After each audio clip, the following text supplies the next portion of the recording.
To be or not to be, podríamos decir.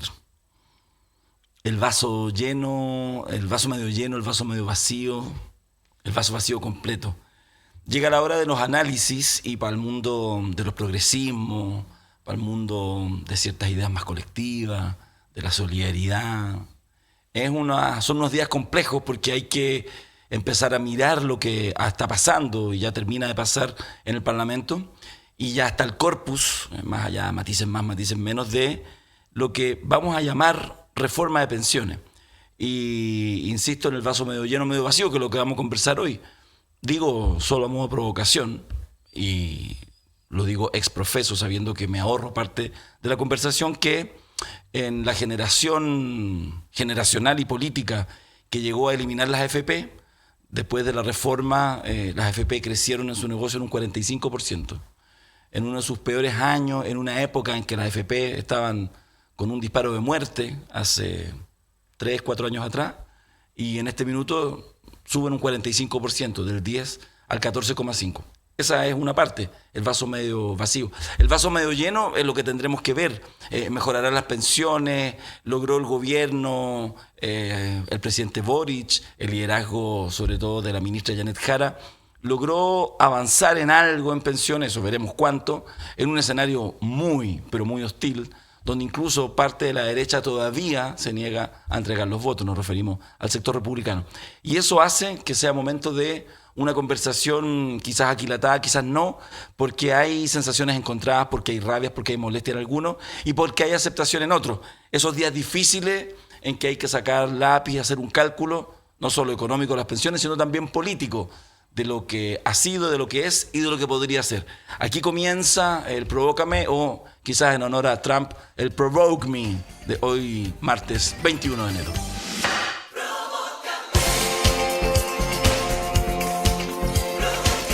Mi estado anímico, que es exultante, no tiene ninguna relación con mi voz, que es patética.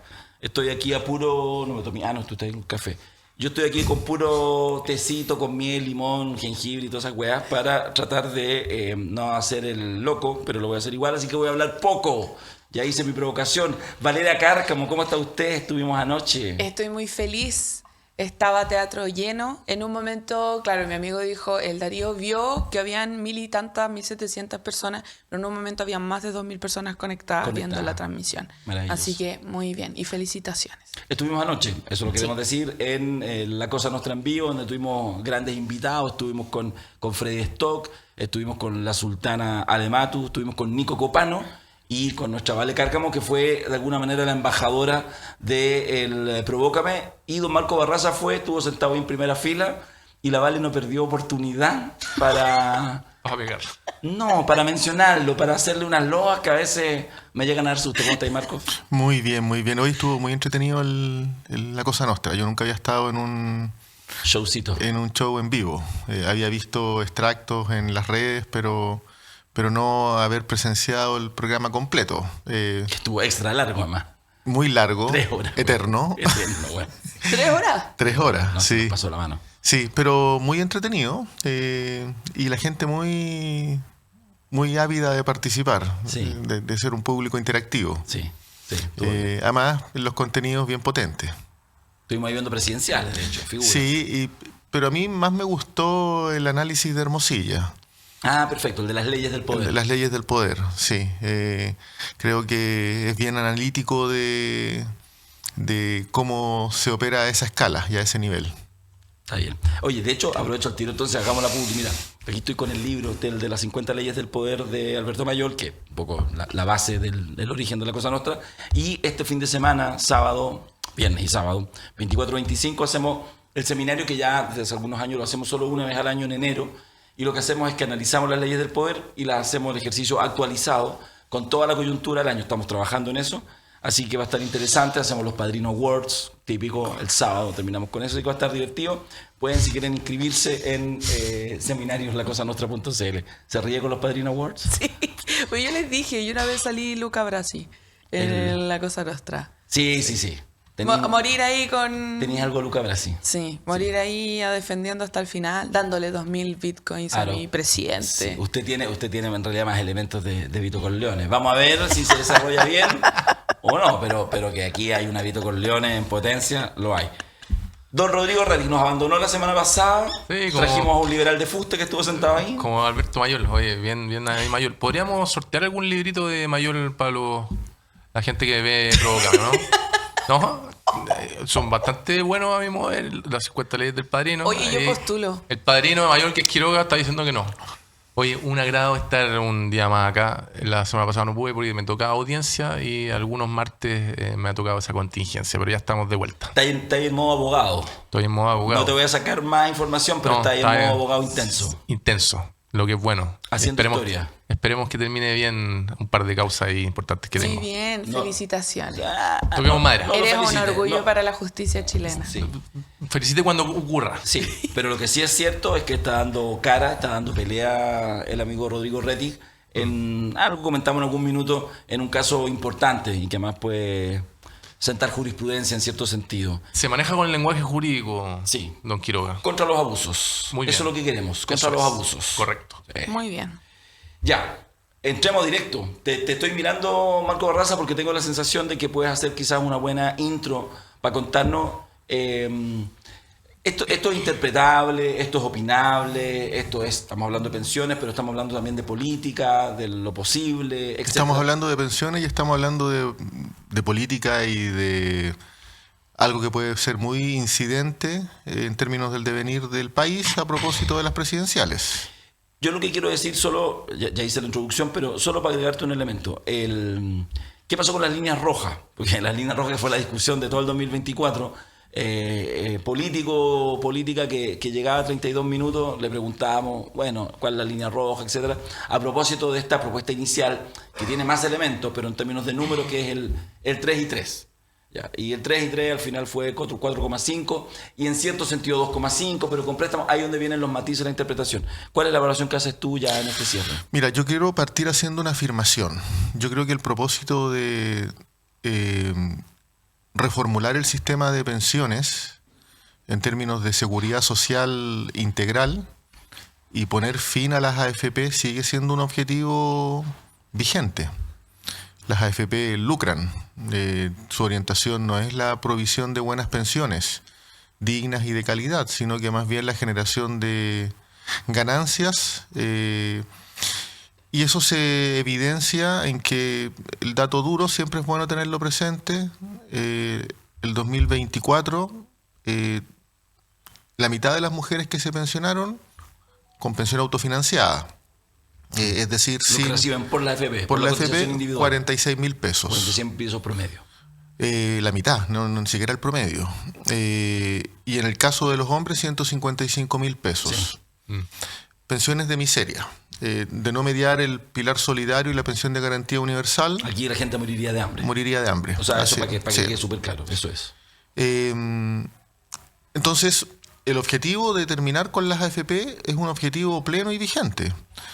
El punto es si es que tenemos la correlación de fuerzas suficiente para cumplir con ese objetivo y a la vez para cumplir con otro objetivo que es provisionar en el presente pensiones de mayores ingresos para la ciudadanía. Porque podría darse el contrasentido de que uno diga, saben que no pudimos avanzar lo suficiente en poner fin a las AFP, pero tampoco pudimos avanzar en mejorar las pensiones. Y eso tiene un impacto en la calidad de vida de las personas. El sistema político tiene que hacerse cargo de aquello. Pero también tiene impacto en el escenario político global, porque tú no puedes pasar por alto una expectativa ciudadana tan importante que es tener mejores pensiones. Entonces, lo que quiero decir es básicamente que el gobierno tiene que avanzar en los términos que pueda avanzar. Y en ese sentido, yo creo que si uno analiza la reforma de manera integral, no clausura el debate sobre la reforma de pensiones, más bien lo abre. Mira, 4 elementos que en mi opinión son ordenadores. En primer lugar, ¿mejora las pensiones presentes y futuras? Sí. La magnitud del incremento es del orden del 30%. Eso significa que en una pensionada que hoy día tiene baja pensión, subiría del orden de 80.000 pesos. Ahora de manera inmediata las mayores de 82 años.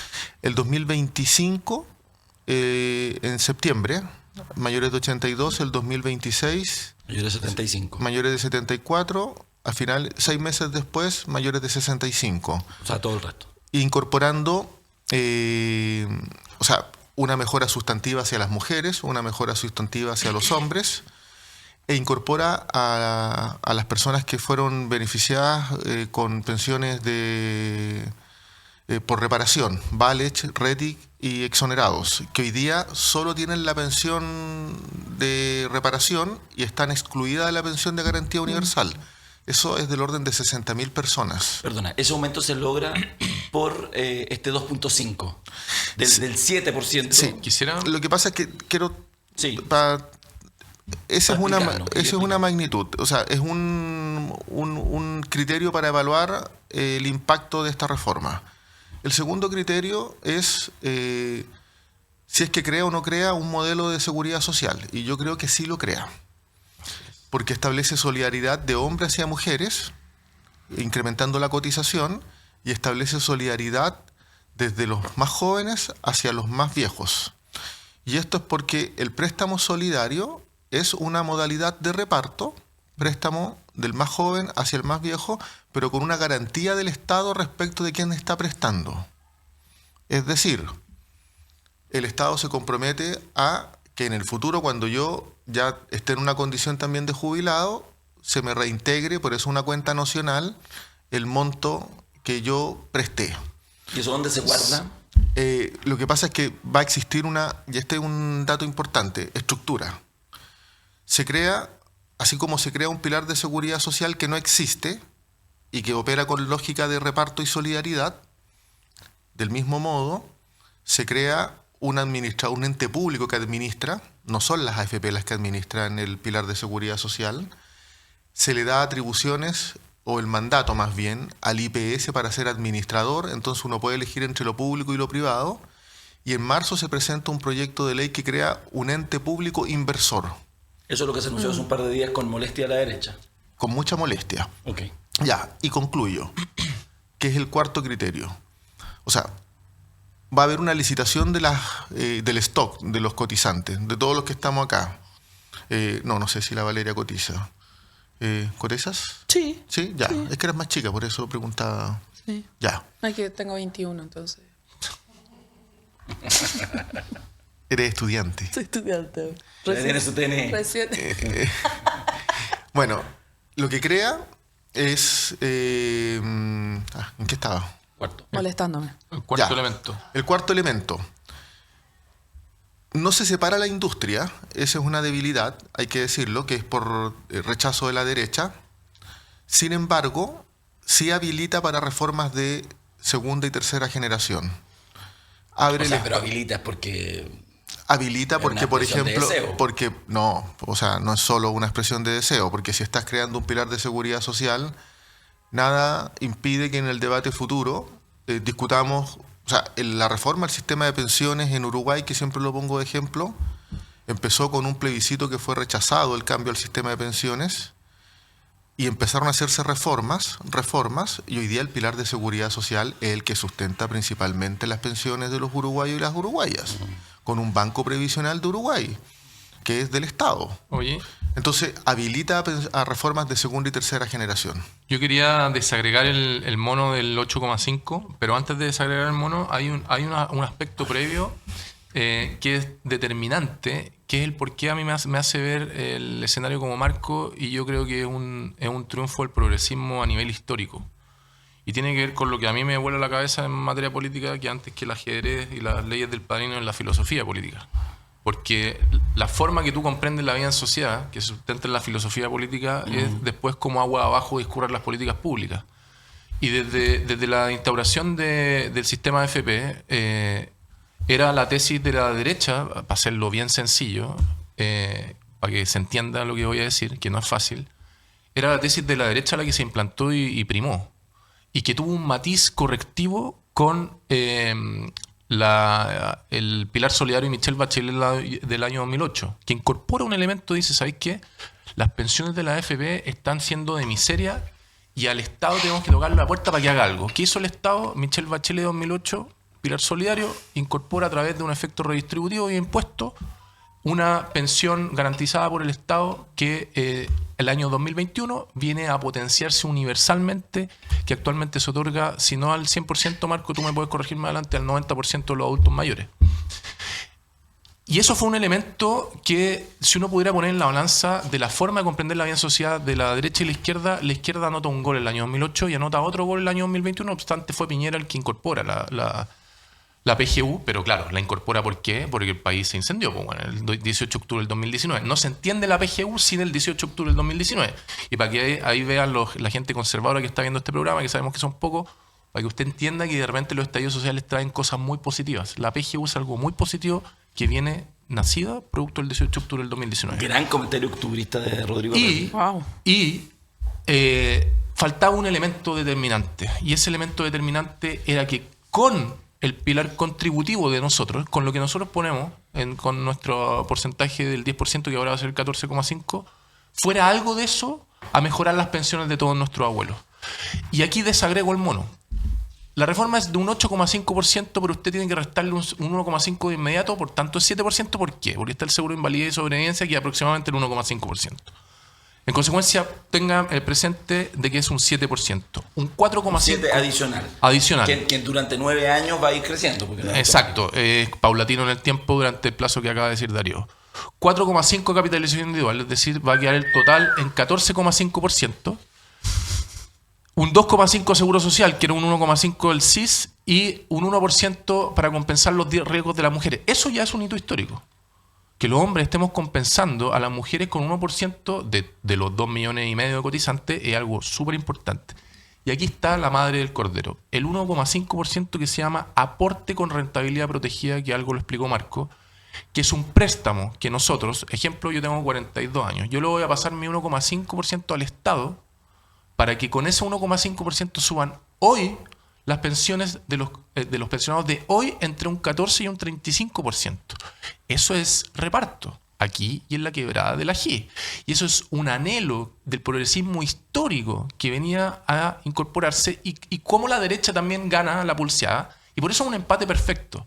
Porque si bien ese 1,5 es reparto, al final yo cuando tenga mis 65 y me jubile, los 23 años que le presté el 1,5 al final se van a devolverme a mí. Y en consecuencia mi cotización durante todos mis 40 años de trabajo va a haber sido un 16%. ¿Y por qué la derecha también gana? ¿Y por qué es un empate perfecto? Porque nosotros los progresistas ganamos esta pulseada del reparto y la derecha, y por eso Chile Vamos es tan inteligente. Se devuelve, cuando cumpláis 65 años, se devuelve ese 1,5, por tanto es capitalización individual. Y en segundo término, potenciáis a la AFP con un 4,5% más. De lo que se sigue que el mercado de capitales se potencia aún más. Por eso el mercado también está tan contento con esta reforma. Porque va a enchufarle 4,5% más al mercado de capitales. Terrible, y eso, es que tú podés ver el vaso medio lleno o medio vacío. Sí. ¿Cuál es el vaso medio lleno? Que el mercado de capitales genera crecimiento económico. Entonces, a mi mover, y con esto termino, por eso es tan importante. Porque hay un triunfo filosófico, político de la izquierda del progresismo.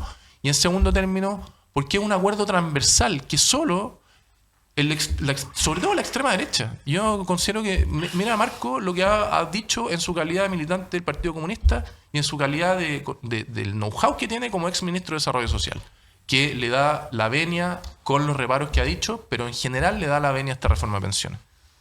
Yo decir que voy absolutamente con eliminar la AFP.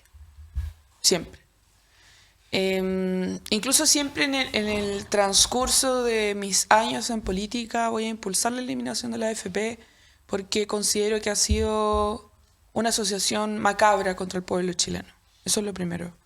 Lo segundo es que uno en el camino también empieza a entender y a darse cuenta cuáles son las cartas que tiene sobre la mesa. Y algo que decía que es muy cierto lo que decía la ministra Jara. ¿Qué pasa con las mayorías que existen en el Congreso? Hay gente que votó, ¿cierto?, en urnas por candidaturas que están a favor de mantener e inyectar recursos a la AFP. y nos encontramos todos en el Congreso Nacional, ¿cierto? Entonces es difícil, ¿cierto? Como se hace de la demanda social de que se debiese eliminar la AFP y que esto es una traición del gobierno del presidente Gabriel Boric, no se puede hacer. Y tampoco sería lógico hacerlo bajo, insisto, las cartas sobre la mesa. Ningún presidente, que creo que Estados Unidos ya ha avanzado harto en eso, o sea, lo primero que hizo Donald Trump fue firmar todo lo que hizo Biden para eliminar las cosas que hizo, pero en este país no. Y ahí se encuentran, ¿cierto?, la disyuntiva de las extremas. Y quiero decir la extrema derecha, donde Chile no va a votar por la extrema derecha, porque siempre ha respetado la línea del consenso democrático. Por tanto, el presidente va a decir, ¿sabes qué? Yo tengo el poder de hacer esto, pero no lo voy a hacer porque acá existe diversidad de opinión y mayorías y minorías en el Congreso Nacional. Entonces es muy complejo. Y lo digo porque yo pudiese ser ahora un personaje muy en la línea de que hay que eliminar la AFP, y aún siendo presidente de este país y viendo el escenario que está en el Congreso, no tomaría mi poder constitucional de poder hacer lo que yo quiera, ¿cierto? Haciendo pasar por encima, aplicando rajatabla lo que yo creo y mi pensamiento. Y yo creo que eso es algo muy complejo, porque hoy el progresismo yo creo que no debiese celebrar completamente, ¿ya? Primero con el foco principal de la eliminación de la AFP, y lo otro es que sí sale ganando extrañamente ambos lados, ¿ya? De la AFP, ¿cierto? Y de el aumento de pensión y un cierto sentido de reparto ahora. Entonces hay una decisión política que tomar. Es que estancamos esta reforma porque no nos gustó, no queremos avanzar y esperemos más adelante qué pasa, y eso significa que las pensiones de miseria siguen durante mucho tiempo, o empezamos a trabajar para que desde ahora con estas reformas vayamos aumentando, como decía Marcos, ¿cierto? Aumentando hasta invalidar la participación activa de la asociación de la AFP como sector privado en el manejo de nuestras pensiones. Entonces hay un camino claro que siempre ha tomado el progresismo, la izquierda chilena, de ir paso a paso con reforma hasta buscar algo en específico donde se valide o que resalte más bien el derecho social de cada persona de tener una reforma. Por eso dolió tanto la apruebo y el rechazo, ¿cierto?, del primer proceso constituyente, porque ahí, claro, eliminaba de forma inmediata muchas instituciones o formatos que este país o que este sistema ha tenido para tratar de manera indigna a la población chilena. Entonces, yo creo que ahí hay un análisis que felicito el video de Rodrigo, que se difundió por muchos lugares. Bueno, sí, me llegó por muchos lugares, muy bueno porque es informativo, pero también un poco hacer el análisis casi filosófico detrás de todo esto y el rol de la izquierda y su percepción real respecto a esto. Yo acá, ustedes saben, en este espacio, bueno, como Cosa Nostra le voy a poner 2.000 bitcoins para que mi presidente salga electo nuevamente. Oye, pero hay cosas de análisis político profundo. Hay un elemento que no dije que es importante y que tiene que ver con la parte final de lo que dice la Vale.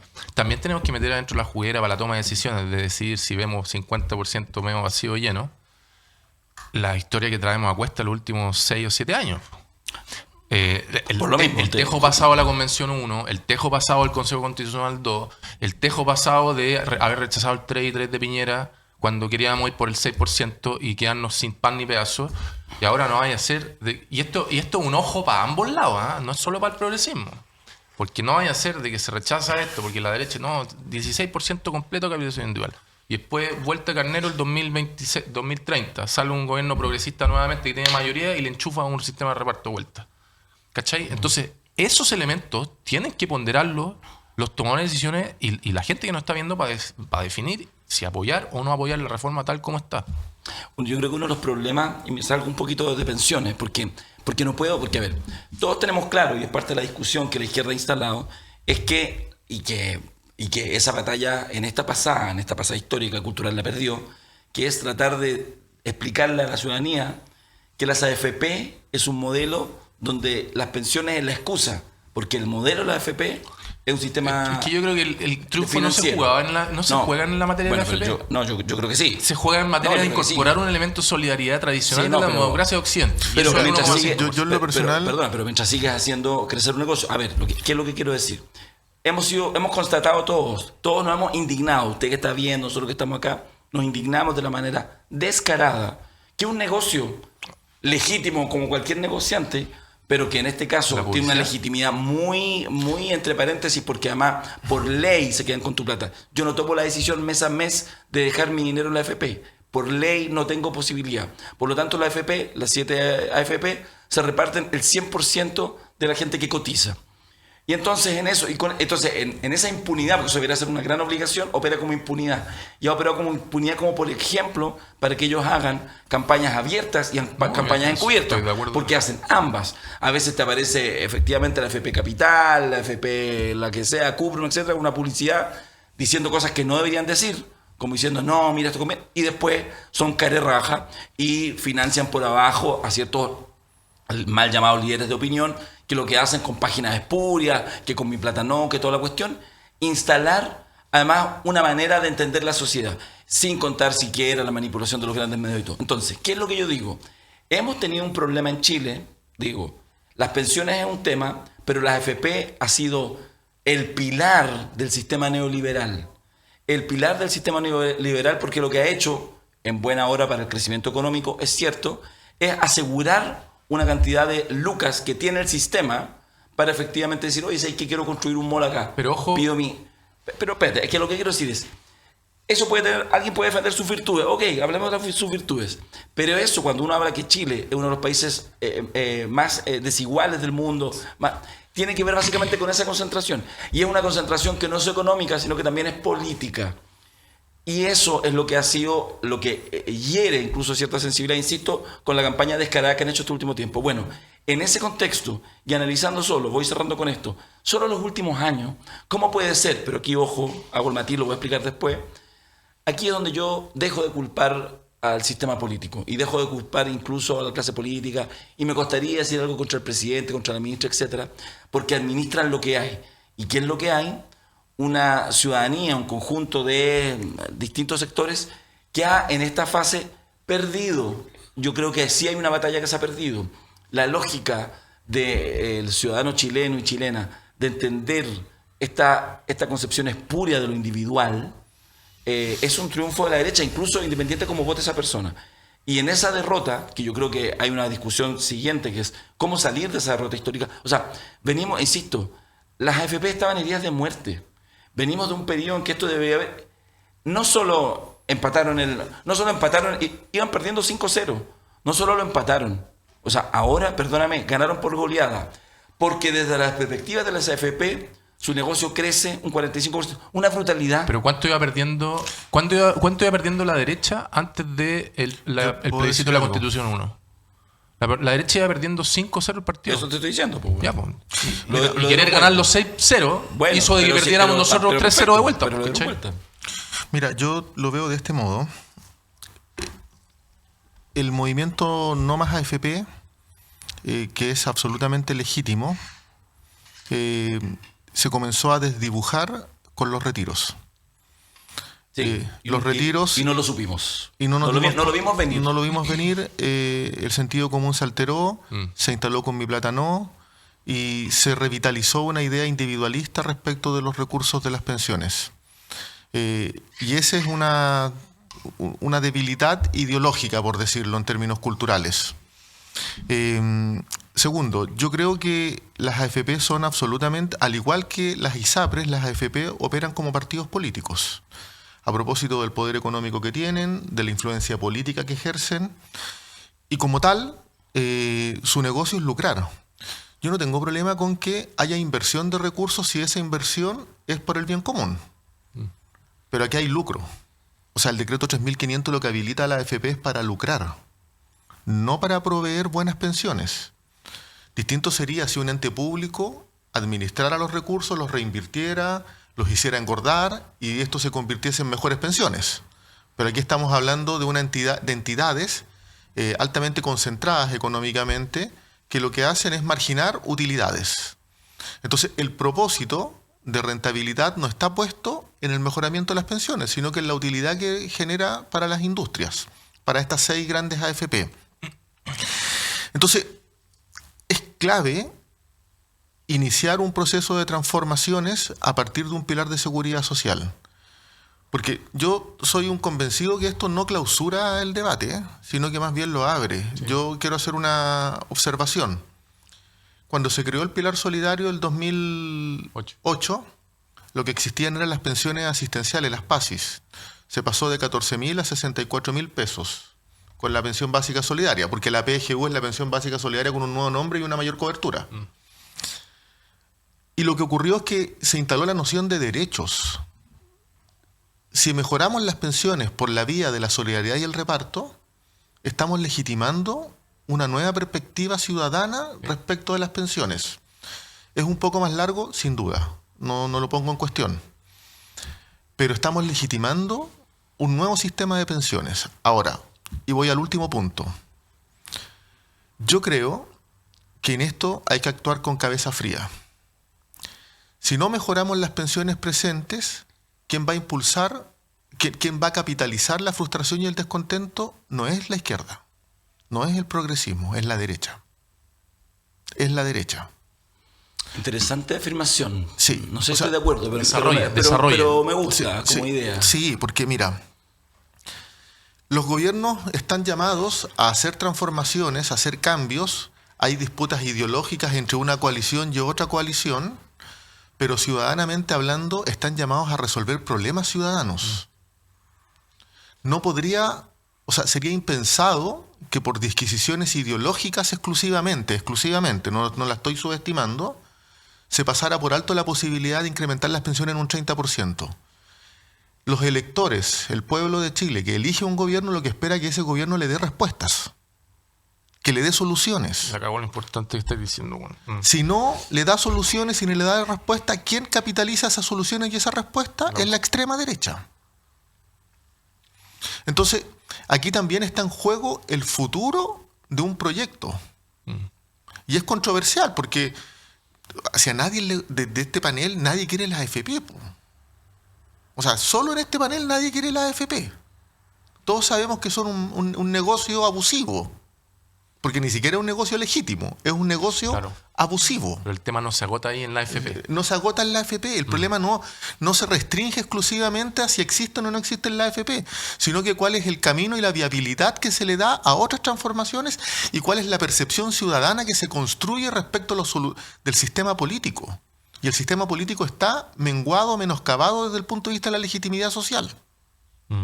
Y no tan solo lo que se sacó un rilazo Marco Barraza, weón. No, ¿quién va a compartir una weá tan de política real, weón? Esos reels no venden, weón. Pero además de lo que tú dices, de que lo capitaliza la extrema, lo podría capitalizar con seguridad bastante certera la extrema derecha, también hay una segunda derivada, que es que en verdad una reforma de pensiones como la que se está incorporando con un 1,5 de solidaridad de reparto, no obstante el préstamo vuelve a las décadas posteriores, objetivamente es un triunfo del gobierno.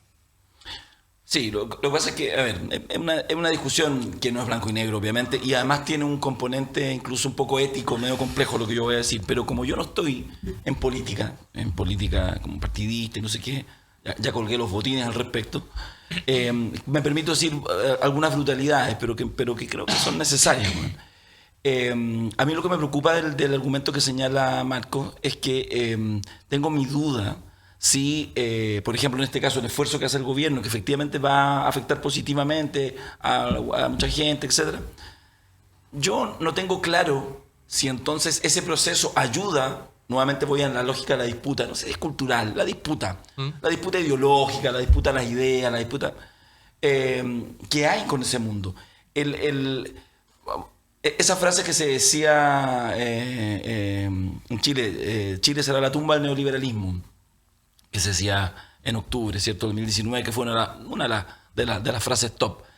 El problema es que no nos dimos cuenta que en realidad después de 4 décadas de neoliberalismo, 5 décadas de neoliberalismo, en realidad el neoliberalismo está instalado muy profundamente en el corazón de las personas. Sí. A propósito de esta exacerbación de la idea de individualidad, que además no tiene correlato concreto, porque en el fondo es lo que lo hemos dicho varias veces, pero déjame repetirlo, porque para estos efectos tiene sentido. Es lo que pasaba en la convención. Quizás yo me la caso con eso. Algunos dicen que son 2, 3 ideas centrales. Yo creo que la idea central, una por la cual se perdió de manera radical el plebiscito de salida, fue por que te iban a quitar la casa. Y entonces gente en tomas, lo hemos dicho varias veces, hay múltiples, en tomas donde todos votaron rechazo porque si no les iban a quitar la casa. Gente que estaba en tomas ilegales, güey. Darío. Entonces, no, está bien, pero yo lo que ¿Qué digo dijo es, decir algo importante? solamente 10 segundos, Rodrigo. A mí lo que me preocupa es que eventualmente se haga todo un ejercicio entregándole mucho a la derecha, al sector financiero, etcétera, para que además tampoco haya una comprensión vasta de la ciudadanía. Yo en eso Es tengo que mi duda. yo creo que quizás no te das cuenta del misil al neoliberalismo de lo que ha ocurrido en 3 momentos temporalmente distintos. Que fue lo que dije al inicio de mi intervención anterior. 2008, Pilar Solidario, 2021, PGU, 2025-2026, reforma de pensiones.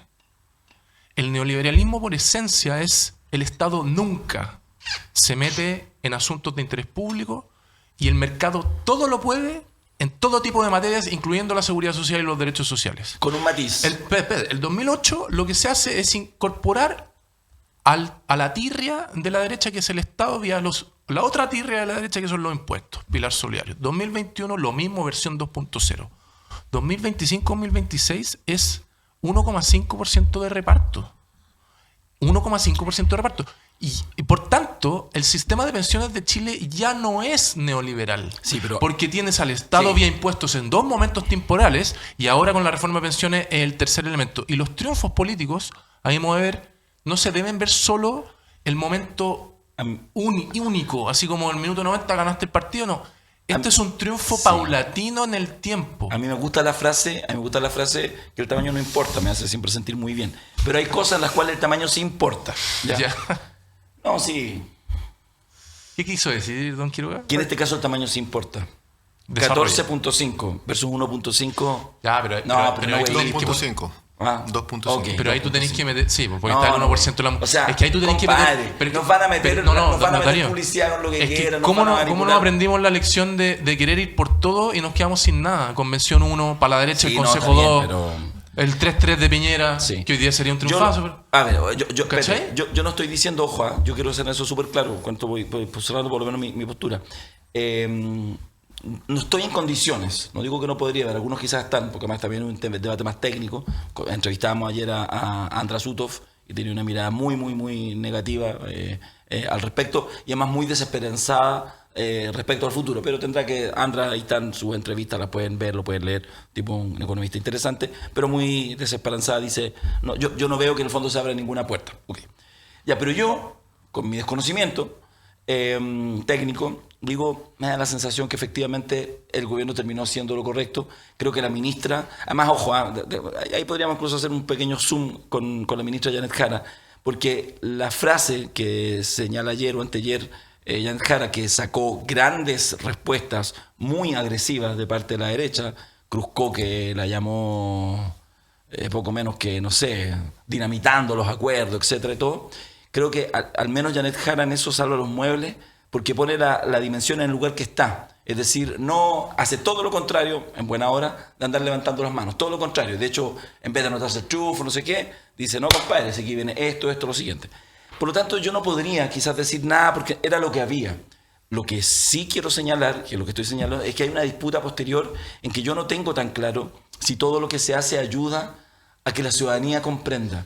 Y yo tengo la sensación de que seguimos en un sistema, y ahí las AFP hacen su aporte, las ISAPRE hacen lo otro, todos los grandes intereses económicos corporativos, a otra escala lo hace Elon Musk a nivel mundial, etc. Ellos lo que buscan es la estupidización de la ciudadanía y la anulación de la política. En la medida que la política se anula, esos intereses avanzan. Eso es. Si estamos... ¿cachai? Sí, Darío, estamos jodidos. Estamos jodidos como sociedad. ¿Qué van a entender la gente? La ciudadanía, ¿quién le va a enseñar realmente a la gente? ¿Quién es la persona que va a comunicar respecto a una realidad? Estamos jodidos. Perdimos el primer proceso constituyente que eliminaba la AFP. La gente que estaba en toma votó por el rechazo porque pensaban que le iban a quitar la casa estando en toma. Estamos jodidos. La gente más pobre de este país votó rechazo también. Así es. Y vamos a seguir Estamos estando jodidos. jodidos. ¿Y quiénes fueron los que votaron a prueba? Los que en verdad tienen esperanza, los que han luchado hace años, claro, esas personas dijeron, yo no le creo, cierto, lo que me están mostrando, pero la otra gente no tenía esperanza realmente, y no teníamos esperanza para poder votar a prueba una constitución que venía a cambiar y resolver muchos derechos sociales en un ámbito del sistema. Pero estamos jodidos. O sea, tú encendías ahí la tele y estaban las mentiras. Y ese es el mismo proceso. El mismo proceso donde la AFP usó plata para invertir y pagar un comercial en la tele. Yo tengo muy clara cuál es mi idea. Ahora, yo puedo hacer un comercial, ¿cierto? Y pagarle, no sé, a Chilevisión o al que quiera, tome mi dinero, mis 3 lucas que tengo, por ejemplo, para pagar en publicidad este mes, y que me pasen un comercial diciendo que la AFP es una asociación criminal y que lucran con la gente. Oye. Estamos jodidos. Si acá, ¿qué interpelador comunicacional a nivel nacional tiene realmente la izquierda? Yo por eso les decía, hace poco yo pagaba la suscripción, por ejemplo, del Mercurio. Yo les decía, la cancelé ayer porque me apareció un opinólogo que se llama Axel Kaiser, que hace poco copió y plagió un libro de otro autor, dando opiniones. Esa gente debería estar absolutamente fuera de la opinión pública. Y tenemos algo mucho peor, porque tenemos fascistas liderando esos espacios de comunicación. O sea, digámoslo con todas sus letras, Kaiser es un fascista. Sí. Es un fascista de tomo y lomo. Se dice anticomunista. Para mí el anticomunista es un fascista porque me recuerda a Hitler llamando a buscar a todos los comunistas para asesinarlos. Ese es un fascista. Y él está hablando de las pensiones. No tenemos posibilidad. Podemos tener el próximo proceso constituyente, por ejemplo, que pudiese existir un presidente a futuro. Y se va a rechazar. No hay posibilidad en eso. Entonces, la pelea que se está dando ahora es que la derecha no se está dando cuenta que está encaminando todo un nuevo estallido social. Porque no se están dando cuenta de eso. Porque está siguiendo todo normal. Volvió el Quique Morandé, volvieron los reality. Tenemos un fascista hablando sobre pensiones. Todos están caminando nuevamente a que la gente tenga un descontento, que no tenga para pagar la cuenta de la luz, que en verdad como empezó el estallido social fue porque le subieron 30 pesos el transporte público. Entonces fue eso lo que gatilló. Y ahora estamos metidos en un problema de fascistas tomándose los espacios comunicacionales, pero estamos metidos en que no manejamos ninguna red de comunicación, ni Instagram, ni TikTok, ni Twitter, ni Chilevisión, nada. Vale, nada. Y enlaza tu correcto comentario, enlacemos con el otro tema del programa, la elección de Donald Trump y la foto icónica o las imágenes icónicas que se dieron a conocer ayer, en donde el setlist de los hombres más ricos del mundo y que manejan los medios de comunicación más masivos del mundo, que son ex Twitter por parte de Elon Musk, un empresario de apellido hindú o indio de la India que maneja Google, y Mark Zuckerberg de Facebook y Meta. Están haciendo apología prácticamente de Donald Trump, y ayer uno podrá matizar de si fue un saludo, un Heil Hitler, un saludo nazi de Elon Musk. A mi modo de ver, si tiene cola de león, cabeza de león y cuerpo de león, es león. Y él hace 2 semanas atrás habló respecto de materia de Hitler y le endosó al comunismo, lo de Hitler, lo que me parece impresentable. Pero bueno, aquí estamos metidos en un problema respecto a esto, porque todos nosotros somos usuarios de estas redes sociales. Y en algún momento yo creo que debe haber una reflexión que choca con el ego de cada uno de querer estar en la discusión pública, pero básicamente le estamos haciendo la pega al estar metidos en todas esas redes sociales a estos líderes que manejan la opinión pública a través de sus algoritmos y que no han reparado incluso, y con esto finalizo esta parte, de hacer saludos nazis como Elon Musk. Yo hoy día en la mañana, a propósito del rol de Elon Musk, porque cuando uno piensa en Trump, en realidad en este minuto es medio indistinguible. Este Trump 2.0 es como ya viene completamente devaluado, viene con todo. O sea, sentar, digamos, ahí en esa misma mesa, lo que tú decías, y ¿cachai? A Musk, a Zuckerberg, a Bezos. Es que son fortunas que no tienen contrapeso. Tienen más PIB que muchos países de Europa. Sí, o sea, son fortunas que pueden mandar a matar a quien quieran, para ponerlo en esos términos, que pueden tener a sociedades enteras prácticamente esclavizadas voluntariamente por el poder de ese dinero. Fíjate, son una cosa muy corta, una pequeña provocación para que abramos el debate por donde quieran entrarle a lo que pasó ayer con Trump y a estos fenómenos globales también. Pero yo hoy día en la mañana en el programa del Nico Copano reflexionaba respecto al tema, por ejemplo, de Elon Musk, que ayer estaba y que efectivamente estaba en el podio presidencial, en este acto previo, y donde hace este saludo, se golpea el pecho y hace esta cosa. 2 veces. Sí, 2 veces. Ya, pero él está ahí. Él es, de alguna manera, podríamos decir, está como debajo de Trump. Podría ser como el vicepresidente. Tiene más poder que el vicepresidente. Tiene más poder que el presidente también, pero ya, ok, Trump igual es el jefe. O sea, es el segundo a bordo. ¿Por qué está Elon Musk ahí? ¿Está porque hay una coincidencia ideológica con Trump? ¿Está porque efectivamente lo ha acompañado, digamos, durante los 20 años? Fue su compañero de partidos, de lucha, etcétera, y por lo tanto llega. A veces pasa, a veces el líder es uno y de repente sube a alguien que fue su compañero de Ruth. No, es porque es un multimillonario. O sea, él se compra un lugar en el corazón del poder de una sociedad presuntamente democrática. Yo no sé por qué siempre le concedemos tanto eso a Estados Unidos, pero bueno, ok, son convenciones. Asumimos que es una democracia, no hay golpes de Estado en un sentido formal. O sea, está ahí única y exclusivamente por dinero, instalado como segundo hombre en la práctica, en la línea de poder de Trump. No es ni norteamericano y les importa una raja. No sé, yo digo que ese poder incontrarrestable es un problema grave. El contrapeso que tenía X o las redes sociales para no desatarse era el gobierno. Y ahora el dueño de esa red social es el gobierno. Mira, yo lo veo de este modo. Yo creo que los anuncios previos a la asunción de Trump respecto de América Latina, México, Panamá, las señales que ha dado con el protagonismo que ha adquirido Elon Musk, y las directivas ejecutivas que está anunciando dan cuenta de una nueva era neoliberal. Que se está consolidando y sintetizando los rasgos del neoliberalismo presente. Si el neoliberalismo, en una etapa del neoliberalismo, la acumulación económica tuvo que abrirse a las diversidades, a las identidades plurales. Pero desde la pandemia en adelante, sí, la posibilidad de mantener la tasa creciente de ganancia pasa por restricciones. Y yo creo que se viene un tiempo donde se va a acentuar la concentración económica de las grandes corporaciones. En el primer periodo de Trump así fue. La ganancia de las corporaciones, de las megacorporaciones, se triplicó. Es un tiempo donde se fundamenta en un fascismo cultural. Las descalificaciones que hizo ayer son notorias, evidentes. Son impensadas hace poco tiempo atrás. Es un fascismo tecnológico en el cual se sustenta la mentira y la manipulación de la opinión pública.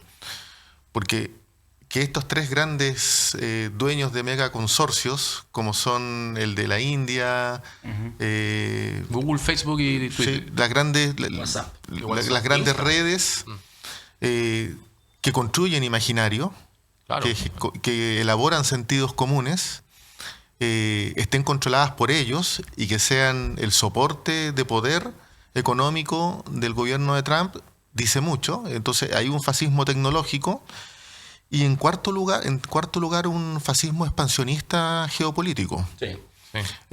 Donde se reorientan las prioridades. Estados Unidos está mirando a América Latina a partir de los dichos de Trump y eso va a tensionar el continente. O sea, si no es más ofensivo respecto de México es porque México depende económicamente de Estados Unidos y Estados Unidos, una parte importante de su PIB, depende de México, más que de Canadá incluso. Entonces, hay un expansionismo económico, político, que busca contrarrestar el peso de China en el concierto mundial. Entonces, es muy peligroso lo que está ocurriendo. Sí. ¿Vieron el anuncio de Panamá? No. O sea, lo que dijo Donald Trump sobre Panamá. El canal de Panamá. ¿Que va a recuperar? Sí. ¿Y cómo lo va a recuperar?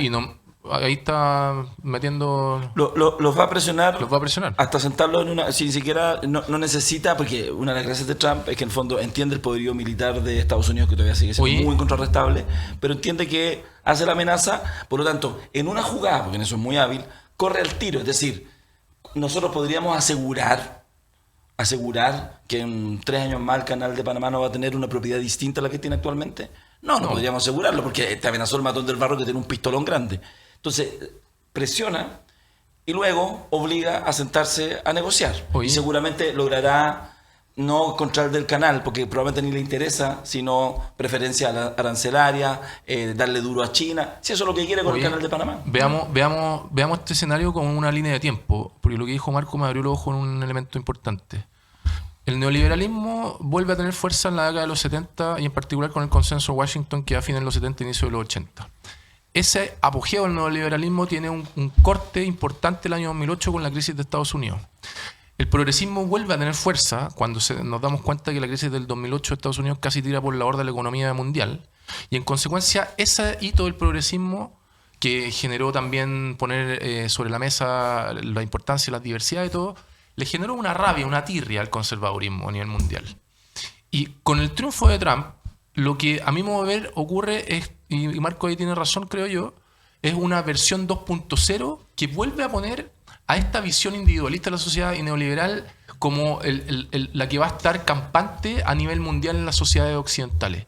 Y eso es una oportunidad para el progresismo. ¿En qué sentido? Siempre que tú estás en el poder, va a ser más fácil pillar tus defectos, porque se exhiben de mucha mejor forma.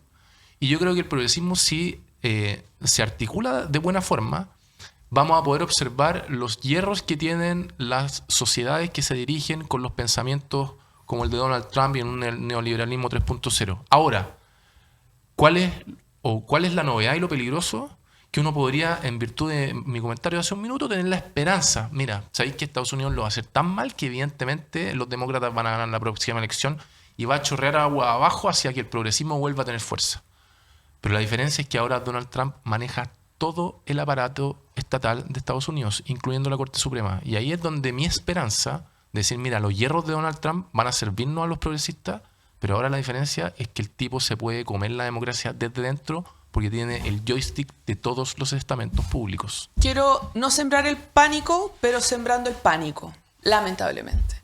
Porque, como mencionaban, los grandes dueños, porque yo ahí pensaba, bueno, definan poder. ¿Trump realmente el jefe en una era comunicacional? Donde cambia, donde prácticamente no es el más rico, el que tiene, sino que quien cuenta con más plataformas para llegar a todos los celulares directamente a la gente y poder controlar ese algoritmo. Yo ahí veo poder. Por eso lo necesita todo a su lado. Y el anuncio, yo no sé si vieron, apenas asumió Donald Trump, incluso cambió las lógicas en Instagram de ya no va a ir el pronombre en Instagram. Eso ya no está. Ella, él, ¿cierto? Como la apertura a la comunidad de las diversidades, disidencias, ¿cierto? Y eso ya cambió, porque él dijo, hay hombre y mujer, ¿ya? Género femenino, género masculino y todo. Pero yo digo, ¿qué hacen de verdad? Como la gente acá de derecha que le celebra a Donald Trump. ¿Qué hace celebrando? Digo, Facebook, ¿cuánto aporta económicamente a Chile? Instagram. Twitter, ¿tú crees que aportan económicamente a Chile? No le importa, le da lo mismo. ¿Cuánto aumentaron su sueldo en Facebook, en Instagram, porque ahora Donald Trump tiene el poder? No, estos son, y para que lo vean y para que lo entiendan, le preguntaron a Donald Trump cómo van a ser las conversaciones con Latinoamérica. Y él dijo, ellos nos necesitan a nosotros no necesitamos a Latinoamérica. O sea, todos los que viven de México para abajo, Donald Trump no los quiere. Y no les importa porque él no es su presidente. Él va a defender sus propios intereses porque hay un grupo importante en Estados Unidos que lo eligió como presidente para Estados Unidos. ¿Ya? El mayor privilegio para los Estados Unidos. Da lo mismo Chile en este escenario. Y todavía tenemos, ¿cierto?, a nuestros mandatarios, ¿cierto?, de diferentes países que respetan las vías institucionales, la democracia para mantener las alianzas, ¿cierto?, y buenas conversaciones. Lo primero que dice es que vamos a recuperar el Golfo en Panamá, o sea, vamos a cambiar el nombre Golfo México a Golfo Estados Unidos. Después vamos a recuperar, ¿cierto?, lo de Panamá, ¿cierto?, el Canal de Panamá. El canal de Panamá. O sea, que Estados Unidos diga vamos a recuperar el canal de Panamá, que es de Panamá, que lo concentra ahí, es que te está diciendo el matón del barrio, ¿cierto? Pásamelo porque es de Estados Unidos y nosotros, si no querís, te vamos a matar. Sí, esa es la verdad. Dejemos de intentar florecer de que hay conflicto. No. Es guerra. ¿Ya? Entonces, cuando tienes a alguien que te dice, oye, a mí no me interesa conversar contigo, chileno, porque a mí me interesa priorizar a Estados Unidos y en verdad ustedes nos necesitan a nosotros, recuerden de dónde venimos, po. Si esa es la idea. Nosotros queremos ser patriotas, pero regalamos la patria a los otros que son más patriotas, se supone. Entonces, o entienden ese concepto, porque la disputa ideológica y cultural que estamos viviendo es brutal.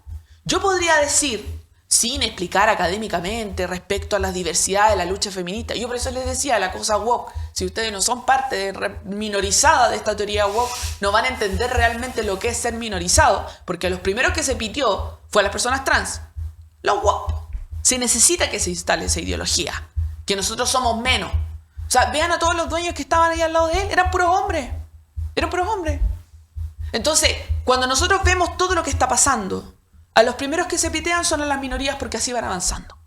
Porque dicen, este es el corazón de la izquierda, dividirnos. Yo podría decir, ¿qué te importa? Si hay una persona que dice ser hombre y se quiere poner un vestido, ¿qué te importa a ti? Deja que lo haga. Y yo podría hacer eso, ¿por qué? Porque es la libertad, es mi vida privada, ¿por qué se mete? O sea, me dicen, te van a quitar la casa y yo no me puedo vestir como yo quiera.